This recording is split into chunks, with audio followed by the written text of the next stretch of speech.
The review culture. Yeah. You know, we often don't go to a restaurant without looking at TripAdvisor first or Google reviews, and we're looking for another human to give us some recommendation, validation that the decision we're going to make is the right one. Obviously, a meal costs a lot less than a car, so you multiply the anxiety and the need for reassurance is absolutely huge. So I do think that that's a key component to driving up EV adoption next year. It's that familiarity that somebody like me, looks like me, is in the same area as me, has taken the leap and are happy with it.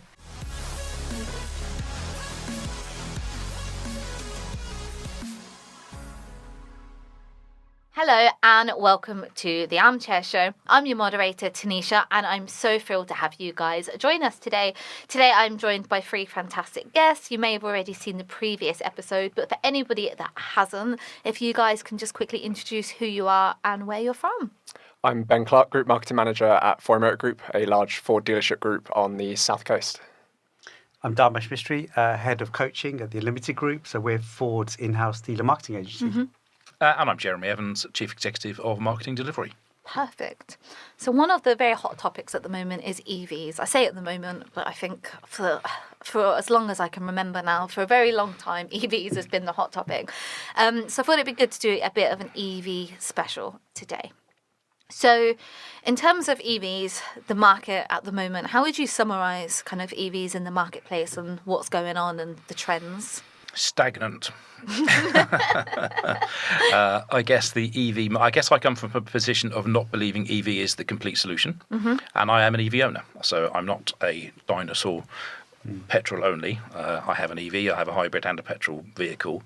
And I believe there is a space for each of those. And the drive towards EV 100% to the exclusion of all others, I don't believe is the correct path forward. And I guess the market is confirming that. Because whilst there are big incentives on EVs from the manufacturers at the moment, consumer demand isn't growing at the same rate as the government would have the industry move with it. So you look at the product mix. I don't know, Ford have just launched the Puma Electric today. Yesterday, close. Yep. And you look at, so, you know, all mainstream manufacturers have EV models in their range, and yet they are still having to throttle back on the supply of non-EV vehicles in order to hit targets, ZEV target. So if the consumer demand isn't there in mass number, why is that? So for some people, an EV is a perfect choice.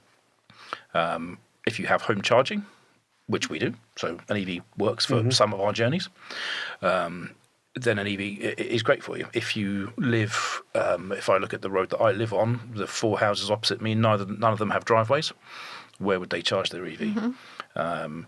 If my son and my daughter chose an EV as their next cars, and I have a plug-in hybrid, how do we keep 4 cars charged with one home charger? So there are a number of questions around EV for real-life questions for me. It's not just range anxiety. Okay, there are a number of questions around how does 100% EV work in the real world, and I don't think there are enough answers to those questions. We keep getting told the technology and the infrastructure will improve. When? What does that look like? How? What am I going to see? How is it going to make it easy for me? If you want me to switch to an EV now, how are you going to make it so that infrastructure and technology increase benefits me? Because it being sometime in the future when technology exists and when infrastructure improves, will that be in time for 2030, 2035? Because I can't see progress happening that quickly. It's certainly not happening at the moment. So whilst EVs work for many people, I believe it's only part of the answer. I don't believe it's a 100% answer, and very rarely has government policy on vehicles actually been the correct answer. It wasn't so long ago we were all being told we should be in diesels. And there were tax breaks for diesels, and now diesels are evil, and none of us should be driving for diesels. So where will we get to with EV? I believe the correct answer is it will be part of the solution, and there will be sustainable fuels for petrol and diesel engine vehicles. There will be hydrogen for the big stuff on the roads, and EV will be an important part of that mix, but it won't be 100%. Which is why I think consumers are a little bit unsure still at the moment, because it's not right for everybody, because they're expensive, because the infrastructure is not completely there at the minute, which is why we've only got around about 20-25% of people buying them at the minute, and that's with them being heavily incentivized. So that's my little soapbox. Yeah, I think when it comes to the narrative around EV, I think we only tend to hear from the vocal minority. We can all cite examples on social media or other media outlets where we've heard a negative story or two about, where a person might not be able to charge, or where they went to charge, it wasn't working. But I think in reality, when you do speak to EV owners, and I think there is some stat that says that once you go to EV, you don't go back to ICE. So I think the overwhelming feeling from EV drivers is that they're fantastic cars. They really fit into their lifestyles.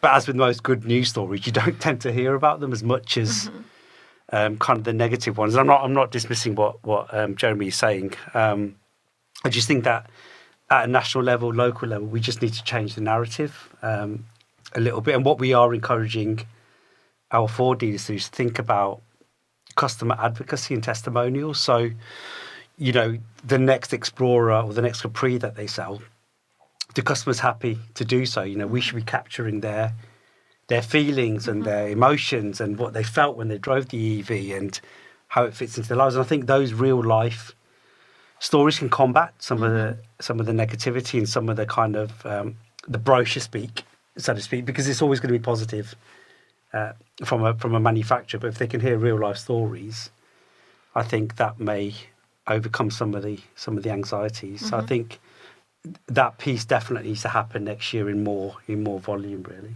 Something what Dharmesh is saying, something we've started doing at 4A is these customer testimonials, but also staff testimonials. So getting the sales managers, sales execs to do real life sort of case studies on real life journeys. So I can speak on behalf of Charlotte Dibben at Edwards. She's done a lot of long driving real world studies on personal trips, nothing to do with work, of what it's like to live with an EV.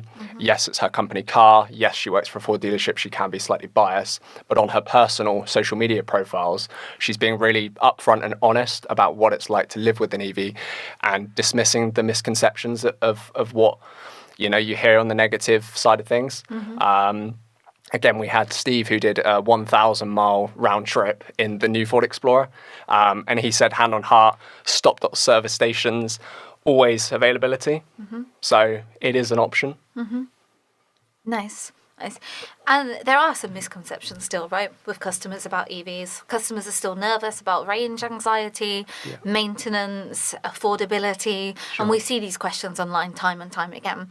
What can we do better to help to, I guess, bust some of those myths, give people that information to make the right decision? I think I come back to the point I made earlier. It's about test driving the vehicle. We can talk all day long about, it's not that, or it's not this, or it is this. I think the first-hand experience of the vehicle, I think the customer will feel that it's not as scary as they probably think. And actually, when it comes to like calculating their average daily miles, I think the average stat is less than 20. Yeah. I think we all overestimate how many probably miles we do a week and in a month. So I think it's an emotional car purchase. We talk about the rationality of, is it going to save me money? How big is the boot? But actually, some of the purchase decision making is emotional. So we really need to get them into the cars, get them feeling, driving them, and then ultimately they can make the decision whether it fits for them. So, yeah, something we've adopted as well with Ford is the sort of extended test drives. So typically when you test drive a petrol diesel car, you only need to spend an hour or two in the vehicle. But with an EV, you need to spend a longer period of time. So we're looking at those 24, 48-hour test drives, extended test drives with our business customers. We've even let out our e-Transit customer for a week. Said, look, use this van for your business for an entire week. Let us know how you get on. Could it work for you and your business? Could it work for you and your family as an EV passenger vehicle? And then getting their feedback. If they've got any comms or gripes about why it didn't necessarily work for them, then let us know. We can obviously feed that back to the manufacturer and other customers that may be in the same sticking point as them, and that may be wanting to hold on to their petrol car for the next 2 or 3 years before they delve into electric. And then another side of that is EVs are fun. EVs are great fun to drive. A lot of people are already transitioning to automatic cars anyway. EVs, you've got the instant power, instant torque. I know that when I get in an EV, yes, it's going to feel different to a petrol car. It's not going to make the noise. It's not got the petrol-y drive about it. But they're so fun to drive. They do exactly what you want. They do what they say on the tin. And if that's what you want in a car for you, your family, your lifestyle, your job, then it's almost a no-brainer. I can hear the excitement when you say that you really mean that. Yeah, honestly. And I drive, my company car is a petrol car at the moment, but I could live with an EV. So I've not necessarily got the bias there to say, I drive an EV that I'm absolutely, hardcore. I am a petrol head at heart, but I could happily transition to an EV if that was the only option as we move to 2030. And I guess that's the issue, isn't it? It's the only option bit that is the issue. I said the EV we've driven it to Bruges and back on a single charge when we got there, absolutely fine. We've driven it to Wales and back with a charge when we got that direction. So the EV itself, it's a Mustang Mach-E, so please the Ford people in the room. I have to say, and this is not just aimed at Ford, but we see it across our clients with other EVs as well, the warranties and recalls across EVs are, most of our workshops see EVs far more often than they see petrol cars these days because of the warranties and the tech updates and the recalls that are out for them. So the technology is new and evolving and developing, and I guess that part of that comes with the territory of that, right? But it's not right for everybody. The fact that only 20% of people are actually buying them suggests it's not right for everybody. It is right for a lot of people, and it is right for a lot of journeys. And absolutely, it will get better as the technology develops. Will it develop quickly enough to be 100% EV in 5-10 years' time? Sure. I guess that's where the jury's out. I look at anybody who tows a car, a boat, a horse box, the logistics of doing that with an EV. If it could tow something with the weight you needed it to, and there isn't really an EV out there that could tow a 2.5 ton horse box or car on a trailer. Some of them, I think the Tesla Model X gets close at 250, but it can't get above that. And the practicalities of stopping to recharge, so you could park across the entire bay of chargers to plug your car with the trailer on the back on and be very unpopular, or you have to go and unhitch it, park it somewhere, lock it up, come and charge. So there are logistics that mean it's not right for everybody. Sure. There are many situations when it is right. So as I said, we have one. It works for a lot of the trips that we do, but it doesn't work for every trip we do. And I think the core element of that is the qualification by the sales executive. And as long as they're asking the right questions, EV is not going to be right for everybody, absolutely. But we do have plug-in hybrid options. Yeah. We do have ICE options. So again, it's just understanding what the needs of the customer are, putting them central. Yeah. And that's the key, isn't it? Yeah. What does a customer, what does a consumer want? Yeah. For many of them, EV will work perfectly. Yeah. For others, it will need to be a hybrid or an ICE. But government policy states we all have to go EV. An EV might be their second or third car down the line. Yeah. It's just not going to be their next one, which is absolutely fine. But again, we just need to understand what the customer wants and then obviously adapt our offering to the customer. I think a good question for all of you is about the data side of things. So no, Jeremy, you're the king when it comes to data, but also for both of you guys, right? We've just released the new Puma. So when we have customer data that is typically customers that have purchased, petrol or diesel historically, we now need to try and get as many of them, at least some of them, into an EV as their next car. Have you got any advice or tips for how dealer groups can maybe take their existing customer database and best use that to repurpose that for the EV market? Jeremy first. Yeah, I guess the key is you've got customers coming through your workshops every day, existing customers with ICE vehicles.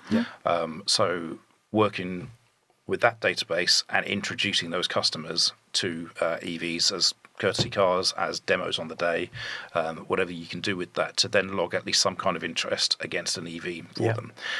We have bespoke EV contact plans when people are in an inquiry cycle, if we know they're interested in an EV.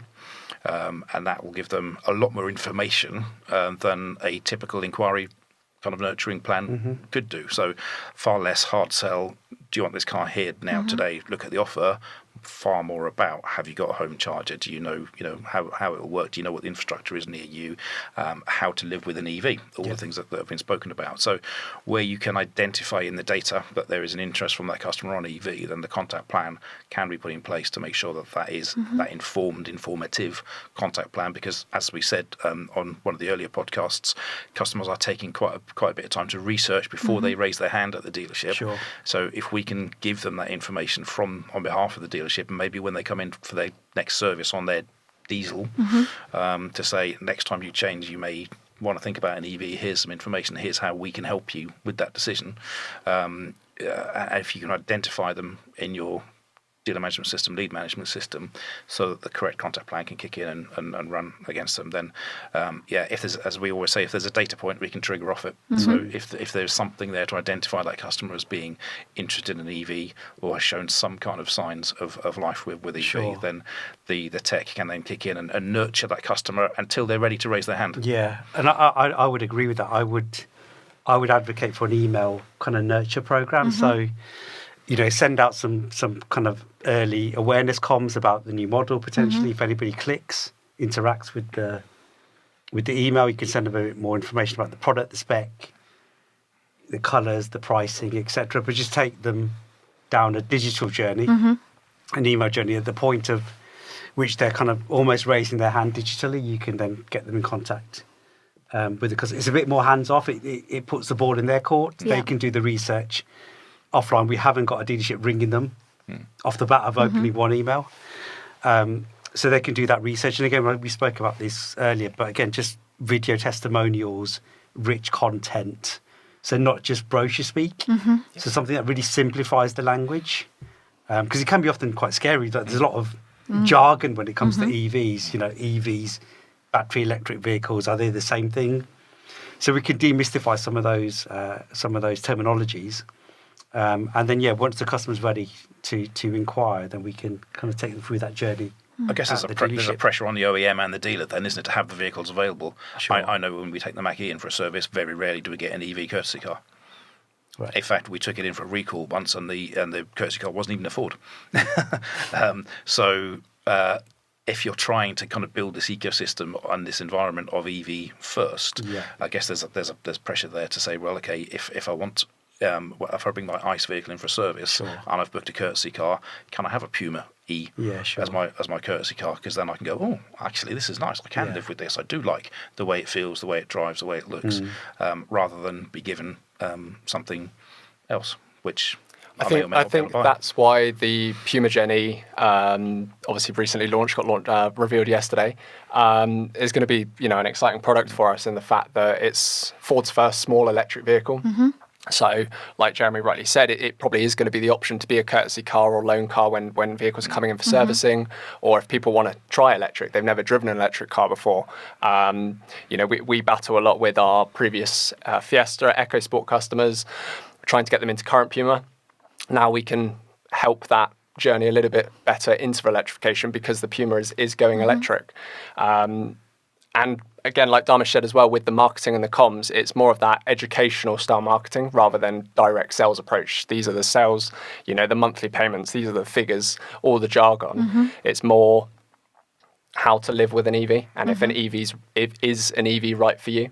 We know that EV is not right for every customer, right? But there's a huge percentage that it is right, like Jeremy has rightfully said. Is there anything better in terms of content and helping to answer people's questions online that you think is kind of missing? Because there's a lot of questions with EVs, right? It's hard to find that information sometimes. Do you have any recommendations for how you think dealers can do that better? I think just keep the content simple. I think that'd be my sort of top tip, really. I think when you look at some websites, you could be scrolling for minutes, trying to look at content of, which model should I go for? What's the spec? What's the charging time? There's often reams and reams of copy. So I think just keep it simple and almost like a decision tree, I guess. You almost self-serve yourself through the journey. And then at the end of it, you almost get an option to say, well, you're best suited for an ICE vehicle, plug-in hybrid. or EV. So I think, yeah, just keep it simple, less jargon, the better, really. Yeah, I'd agree. I'd also say, people get sort of caught up in the battery sizes and the usable battery sizes and the fast charging speeds, but realistically, it's how long do you spend in a car? Not necessarily, it does a max of 389 miles.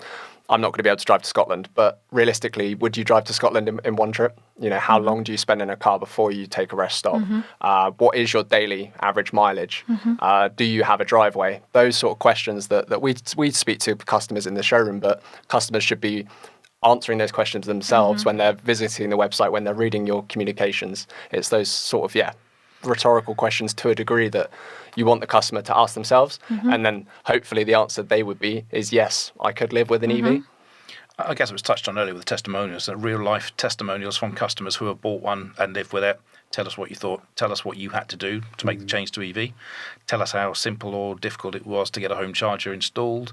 Tell us how often you do charge your car. Yeah. Tell us what tariffs you're on. We've got a great tariff with a provider who we can plug the car in all day, and whenever electricity is cheap, it'll charge the car for us. So some it's overnight only to get a decent rate. Some have got more intelligent rates. So again, they're the kind of things that customers, from the real world perspective, if I'm working from home, can I leave it plugged in all day, and will it cost me a fortune to charge? Well, it depends on your provider, on your tariff, and all of those kind of things. But I guess those real life, I'm a customer, I bought one of these. That would help everybody, wouldn't it? I think it plays into the review culture. Yeah. We often don't go to a restaurant without looking at TripAdvisor first or Google reviews, and we're looking for another human to give us some recommendation, validation that the decision we're going to make is the right one. Obviously, a meal costs a lot less than a car, so you multiply the anxiety and the need for reassurance is absolutely huge. So I do think that that's a key component to driving up EV adoption next year. It's that familiarity that somebody like me, looks like me, is in the same area as me, has taken the leap and are happy with it. So I think it's more about that next year, really. I think so. I think there's a lot of people who are nervous about taking that full EV route. My dad bought a car last year, and for him and my mum, an EV would be absolutely perfect. But he bought a plug-in hybrid, had a charger put in at home, and tells me regularly how infrequently he needs to fill his car up with petrol. I hesitate to say, I told you so. You should have had an EV. But there is that nervousness, isn't there, of what about that once or twice a year where I go on a bit of a longer trip? Will it be easy enough for me to get it recharged and keep on my way? Am I going to run out of battery? Well, if you wouldn't want to run out of petrol, you probably won't run out of battery. But it is that kind of.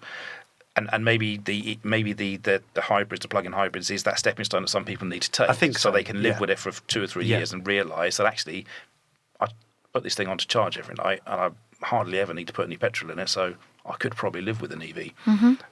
If you don't have the specifics of I need to tow something, I am travelling lots of long journeys, I do need something specific which an EV isn't best for, then actually I don't think. I think it was one of the Japanese manufacturers came out a while back and said actually we could cut emissions from the environment more with hybrids than we can with EVs, because you can get 3 hybrid batteries out of the material that goes into one EV battery. And with many people having the shorter journeys and overestimating the miles they do, they spend so much time running on their battery that actually you could have 3 vehicles primarily running on the battery rather than one only running on the battery.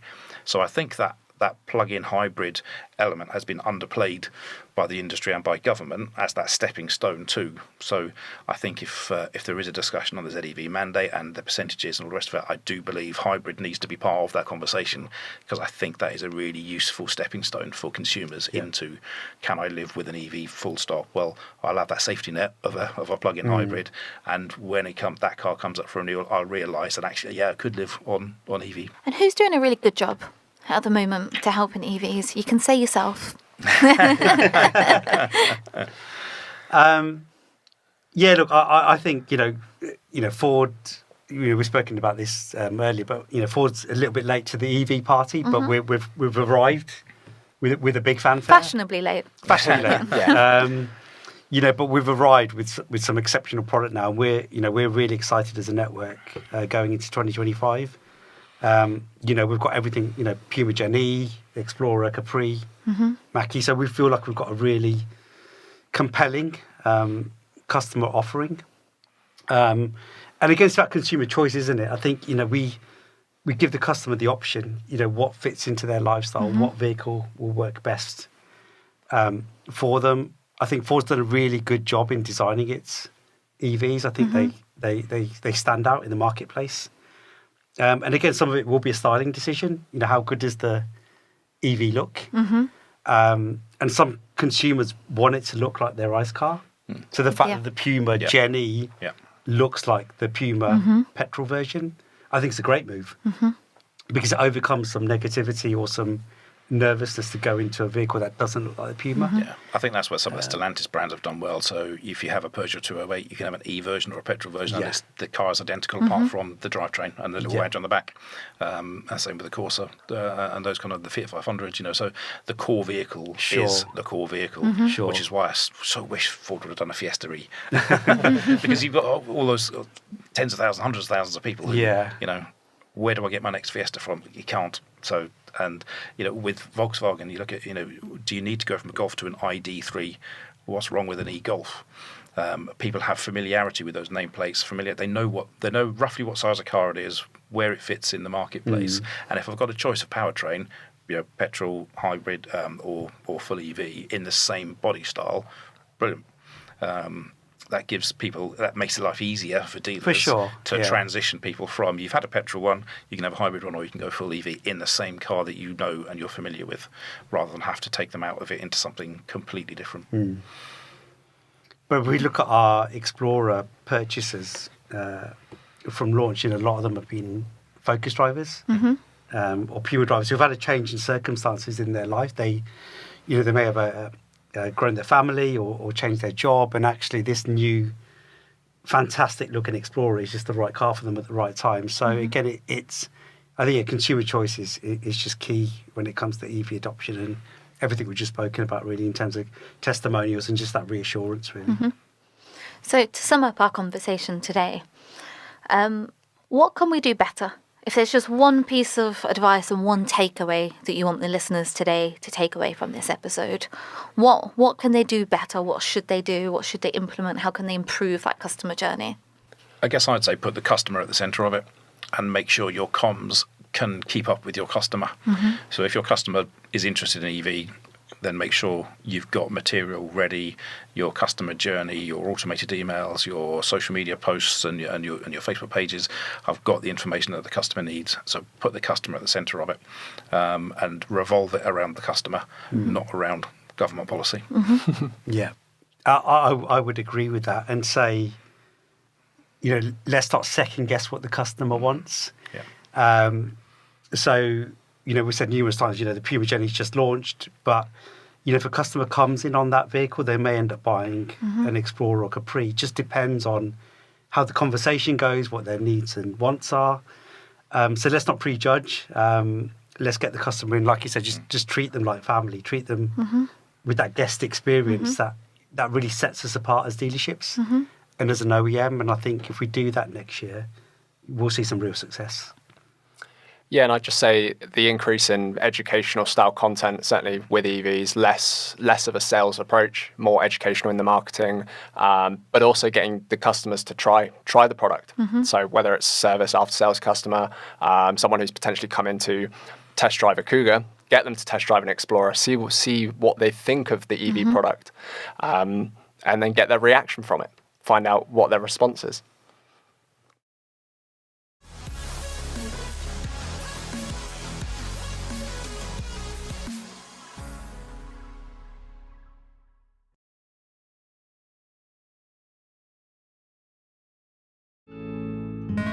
Armchair Marketing.